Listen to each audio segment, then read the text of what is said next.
We've all been there, right? That pit in your stomach when you know you have to have that conversation. But what if you could swap that dread for, well, for actual confidence? Today, we are going to break down a super powerful framework to help you do just that.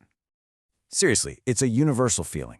The anxiety, the stress. You find yourself replaying all the worst-case scenarios in your head. Whether it's with your boss, a friend, or family, sometimes the anticipation feels 100 times worse than the conversation itself. But here's the good news. Preparation, it is everything.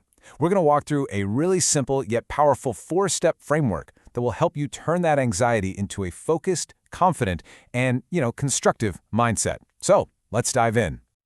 Okay, first things first. Before you even think about what you're going to say to the other person, you have to get real with yourself. It all starts with your why. What is your actual, honest-to-goodness intention for having this talk? The key word here is direction.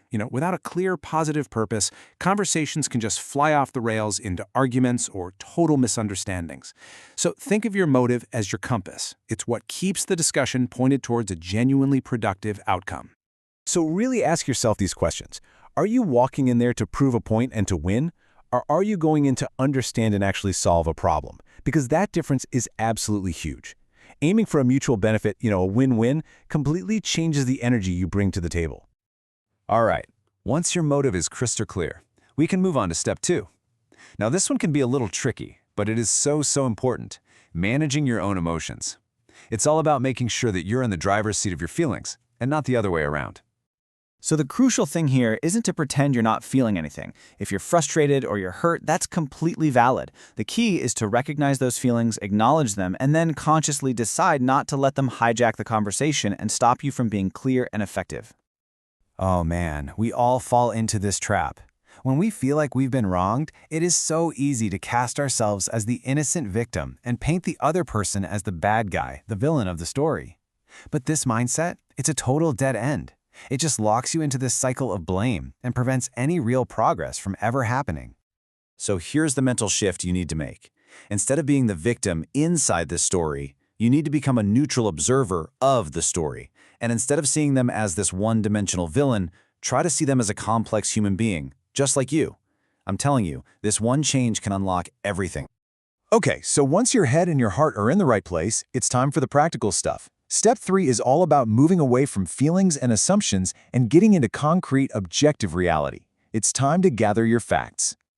Facts are your foundation. Without them, you're just stuck in a messy battle of opinions.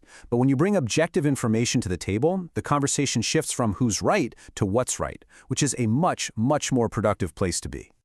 Get specific. I mean really specific. Don't just say, "You're always late." Instead, try something like, "On Tuesday and Thursday of this week, you got here about 20 minutes after the meeting started." See the difference? And that last point is critical. Be brutally honest with yourself about what you actually know versus what you're just guessing or assuming. And now for our final step in this whole preparation process. You've checked your motives, you've managed your emotions, and you've gathered your facts. The last piece of this puzzle is to shift your entire mindset from one of telling to one of learning. It is time to get curious. Curiosity. It's the magic key that turns a monologue into a dialogue. When you are genuinely interested in their side of the story, it shows respect. It sends a signal that their point of view actually matters, which in turn makes them way more likely to listen to yours. And this is not about faking it. You have to genuinely prepare to be curious. Maybe think of some open-ended questions beforehand, like, "Hey, can you help me understand your thinking on this?" Or, "What was your experience of that situation?" Remember, your goal here isn't to be right, it's to get it right together. So let's put this all together. Think of this as your final pre-conversation checklist. This is your game plan. 1. Check your motives. Are you there to solve or to blame? 2. Master your emotions. See them as a human, not a villain. 3. Gather your facts. Rely on specifics, not assumptions. And 4. Get curious. Prepare to listen way more than you talk. Following these 4 steps is going to put you in the best possible position for a constructive outcome. Remember, the power to change a difficult conversation is in your hands before it even begins. The real work happens in the preparation. So I'll leave you with this thought. What conversation will you prepare for first?